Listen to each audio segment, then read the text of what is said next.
Alright guys, in this video I'm going to be telling you the brutal truth about why most people are stuck in business and why sometimes it's not for everyone, and what the difference maker is between the businesses that actually grow and the people that stay stuck. So if you want to move forward in your life and you have been stuck in your business for quite a while, maybe this is a video for you, but don't expect me to sugarcoat it because I'm going to be real with you, okay? So let's get started. Basically, there is always a price to pay. Okay, now in the sense of where I see many people going wrong, including myself, okay, at times, is I bring my desires into business. And I let, basically, that's another way of saying we are emotional, right? We bring emotions into business. And here's the thing, a business is a system. It's not emotional. Now, there are people in business and people have emotions for sure. Don't get me wrong. It's a pendulum swing. You can only control that aspect to a certain extent, right? Because for sure, people on a team have emotions, right? And you can only reduce that to a certain point where it's like, no, you will definitely have a lot of emotion running around in an organization. Fair enough. But I'm not talking about that. I'm talking about as a founder. I'm talking about as really the role of CEO. Okay? And the reason why most business owners fail is because they have no fucking idea how to be a CEO, number one. They have no idea what the responsibility actually requires. And yeah, so I guess that's the real thing. Is what does it take to be a CEO? That's really what this video is about. Because most business owners need to be CEOs to make the business run. Because the business needs a CEO. If it doesn't have one, it's gonna be drifting into the abyss, okay? Now, what does it take to be a good CEO? It does require you to not let your emotions dictate what actions you're gonna take for the day. That is weakness. The strength that is required to actually make the business grow as a CEO leading this ship, okay, this gigantic Titanic, and letting it not hit a giant iceberg and crashing, okay, and letting everyone drown with it. The way you not let that thing happen is you need to make sure that your emotions are not the guiding force. You cannot be asking yourself, what do I want to be doing today?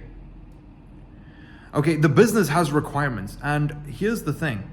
The sacrifice, we have two choices. I'm serious, we literally only have two choices. You have the choice to have freedom in your personal life, or you have the choice to have freedom in your occupation. Now, most people hearing this will probably think that an employee has less freedom, but that's not true. Actually, a CEO has less freedom than any employee. Any employee being employed on a full-time salary. A CEO has actually less freedom. And the reason why, and I know it sounds weird because it doesn't look like most CEOs don't have a choice. It looks like they have so many choices, and and they do. And that's why they're fucking stuck, right? That's why the business doesn't grow. But if you actually look at hyper-growth companies, if you look at companies that are really taking off and making massive progress, they don't run by their choices. The CEO doesn't do what he wants to do for the day, what makes him comfortable and glittering in his heart. He doesn't think about his fucking passion, okay? What he thinks about is, what is the one thing holding this company back right now? And you know what the thing is? 80% or more of the time, is going to be something really not fun. Most CEOs and most business owners who don't even know that they're supposed to be a CEO, they look for what is most fun. What can I do today that is not going to be too boring? What can I do? They know what they're supposed to do, and then they realize, oh, but that's not very fun. I don't want to do that. And they don't say it to themselves. It happens on the subconscious level. And that's literally the thing that causes procrastination. That's what causes procrastination. So anytime we are procrastinating, and don't get me wrong, I procrastinate all the time. I procrastinate on a micro level every day. And it requires building a skill of catching yourself, right? And reducing it over time, right? Making yourself more efficient over time. But that is the thing that causes procrastination, is the emotions. Because ultimately, if we did not have emotions, we would not procrastinate, because we would just calibrate directly to the thing that needs to get done and we would do it. If the goal was efficiency, right? And our goals most of the time is efficiency, but we also have that emotion. And so that is the number one thing holding us back from ultimate efficiency and progress and success and growth. It's exactly what I'm saying now. It's the thing in the back of your mind saying, but that's not fun. And even though you know you need to do it, and even though you want to make progress and take the actions, it's your subconscious preventing you, because it's another form of pain, right? It's an away value. So this is the number one thing holding you back. Now, let's root back to my original point, which is we have one of two choices. We either have the choice to have, we either choose to have freedom in our lives, and I mean like true freedom, where you have, and I'm talking about like on a business owner perspective, or just like on a financial standpoint.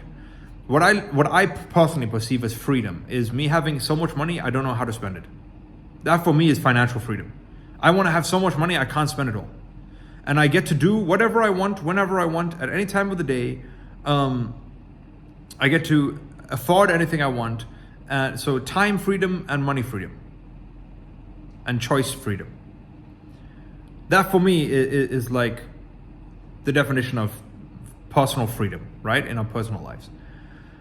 So then there's the other side, which is freedom with our occupation.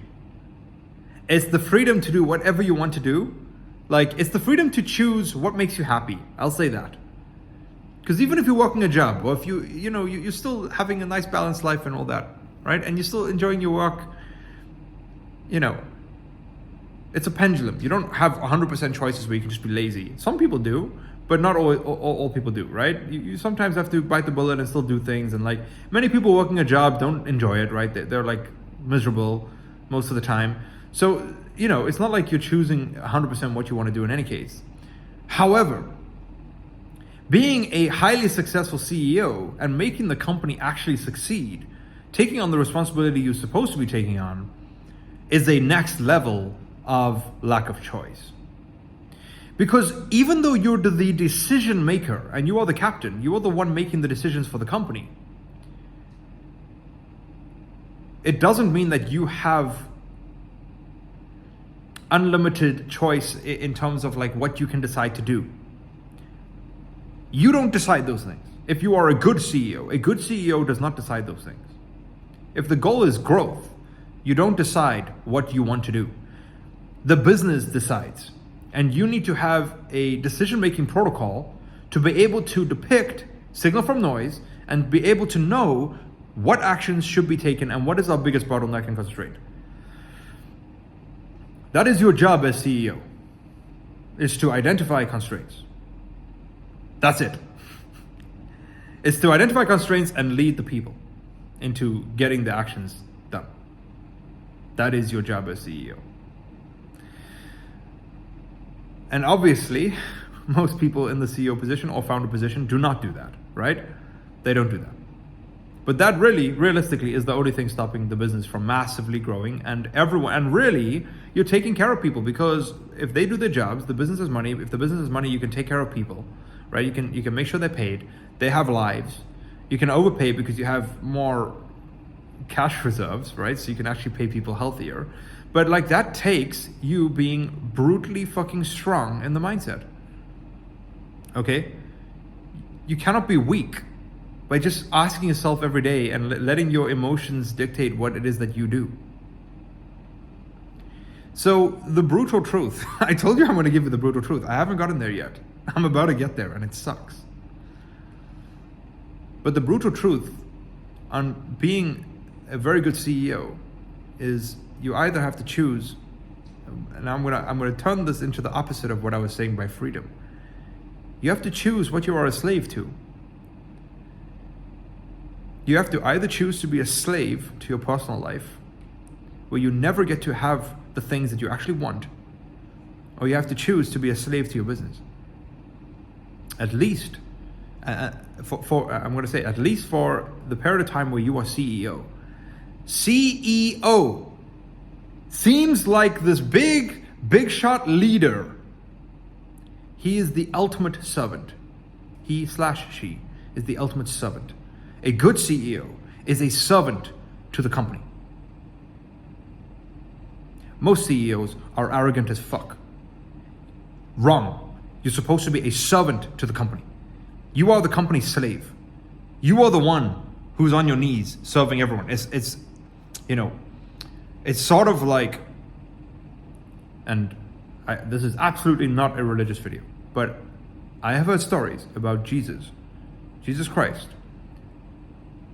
cleaning the feet, I think, of the disciples, right? I'm not extremely religious, I will be honest, okay?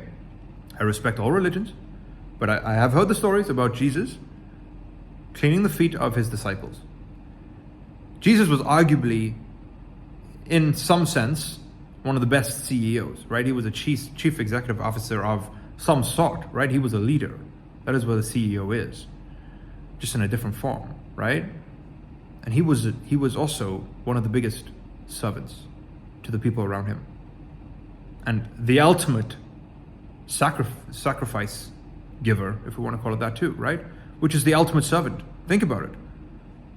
A good CEO sacrifices for their team. And so this is why business is not for everyone. Because, and I'm dead serious. And most of you probably didn't realize this before watching this video. If you've gotten this far in, keep watching, because it's going to get real. It gets realer than this. But most people who are in or out of business do not know this reality. And this is why business is not for everyone. Because most people are not willing to be a servant to the business. Most people are not willing to be a slave to their business for an extended period of time while they are CEO, to get through the CEO phase to become owner. And then you have another CEO. And the way I see it is, get a CEO for 3 to 5 years, ideally 5 years. They have a 5-year term, right? Where they're earning their equity. It's vested over 5 years. They're growing the living shit out of the company. They're pushing. Why? At least for me and my model for the investment firm is, I want every CEO that works for the companies to earn $10 million. I'm giving them a fucking golden ticket. So they will work hard. They're gonna work hard, for sure. But I want to be clear. Any CEO that works for one of my companies, if they are not a servant to the company, they can get the fuck out. They can get the fuck out. They're gone. And one great example of this is the CEO. I mean, I don't mean to judge. I don't know much context. I'm completely paraphrasing here.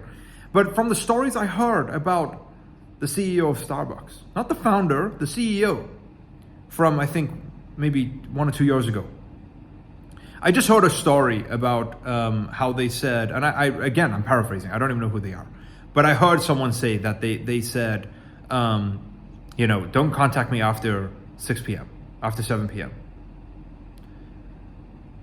And whether that's 100% true or not, I don't know, okay, I'm paraphrasing, but if that is the fact, then that guy is a fucking idiot, and he is wrong. And that is a bad CEO. That is a bad CEO. That is not the mindset of a CEO. Because for that 5 years, you have nothing on the side. You are all in. You are losing a little bit of sleep. Now, granted, you only need 8 hours of sleep a day. You are awake for 16. But for those fucking 16 hours, you are in the business. I don't care. You are in the business. And right now, I'm CEO of Acquirity. And I've had to adopt this mindset. Because up until now, I've been very complacent. I mean, not right now. It's, it happened about a year ago. But I was very complacent before then. A year ago, this time, I was very complacent.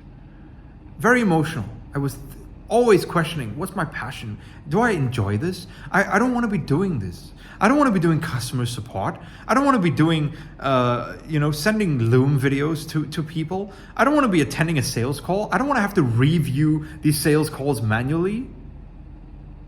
That's a bitch mindset. That's never going to get you to a point where you as a founder / CEO in the beginning will ever have a CEO who works for you, who represents your asset. Never. And so I'm really, guys, this is the golden ticket right here to the fucking chocolate factory, okay? If you actually want to succeed in your business.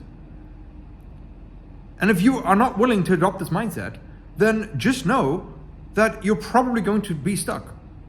You will get to a point and then you will plateau. 100%. Because the business does not care, the economy does not care, the ecosystem does not care. Nothing fucking cares, okay? The only thing that matters is what is the constraint and how fast is it getting solved? How fast is it getting deconstrained? That's it. And the thing that's going to drag that on the longest and the easiest is emotions, because you're focused on what you want and how you feel, and your feelings are your guiding force. It's weak. It's pure weakness. Like, also just imagine like hunters, primal hunters from I don't know how fucking long ago, but maybe hundreds of years ago. If they had to like think about what they wanted, oh, I don't feel like going hunting today, they'll just die. You think they like thought like that? No. If we weren't in this super convenient world where we have everything handed to us and we can literally order food on apps and we can, just run our business from home or whatever, do you think we'd have these choices of like choosing what we want to do? There's no choice, dude. There's no choice in those scenarios. You do it or you die. And consequently, most of them probably didn't die. They probably like survived on a much more difficult task of hunting live animals, right? In the wild, where there's like lions and tigers who can literally bite you once and you're dead, right? Much more difficult than us running a business. That's so much more difficult than running a business. Right? And like so many of people can't even run a business. And I really don't mean to judge. I don't mean that in a judgmental way, but I'm just being factual right now on this video, right? And I'm giving the reason. And if you are struggling in your business, I'm telling you the fucking reason right now. This is it. It's because you're still defining something as struggle, actually, right? Because like struggle in some way is an emotion. I don't know if that's 100% accurate, but like I just get this feeling that it is an emotion. Because technically speaking, if you had zero emotions, think about it, right? If you had no emotions at all, would you feel the struggle? Would you even define it as struggle? Or would you just keep going until it's done? and then compare that scenario, how much faster your constraints in the business would actually get solved compared to now. It's like 9 to day, right? You can't even compare. So, yeah, guys, I hope that's helpful for you. If you need help with this on a one-on-one level, book a call. You can do coaching, and we'll solve this inside of your mindset. But yeah, like this is the stuff that is the difference maker. And unfortunately, it is the brutal truth that you have to be a slave to one or the other. You're either going to be a slave to your life, and you'll have no financial choices, and consequently, every other area of your life you'll also be a slave, because that is the world we live in. We live in an economical world, okay? A capitalistic world. That is the world we live on this earth, okay? If you are not earning, you don't have unlimited choices. You have less freedom. You are more of a slave to the system in all areas of your life. your relationship, being able to buy the things like basic human needs. You're limited to what restaurants you can go to. You're limited to like the things you can experience. Now, granted, not all those things are needs, right? Like, technically speaking, if your significant other doesn't care about those things, then fine. But like, what are the odds nowadays that is the case, right? So for like 99% of people, it's not the case at all, and you need finances. And so you either have to be more of a slave. It's a pendulum. You have to be more of a slave to that system, or you can choose to be a slave to the other system, which is the business, which is more temporary. See, the one, I choose to be a slave temporarily for 5 years with the business so that I can have a lot more freedom in the personal life. I just choose to rather have a net worth of $100 million and have virtually unlimited choices here in my personal life, and then just retire. I choose that path than being comfortable in my business and then not being able to do whatever I want whenever I want and having true freedom. But just understand that to get that, you do have to be a slave. And the reason you're not succeeding is because you have not surrendered. Because you operate with pure fucking ego, basically. So there's the brutal truth. I'm not saying you have to choose that path. You're absolutely open to choose any path that you want of the two paths. But make sure you understand the two paths and make sure you make a choice. I have made mine. You guys can let me know what choice you're making yours. No judgment, either way. But yeah, hopefully this was informative. If it was, make sure to hit the subscribe button. If you need one-on-one help, link is in the description. You can apply for coaching. And yeah, I'll see you guys in the next video. Peace.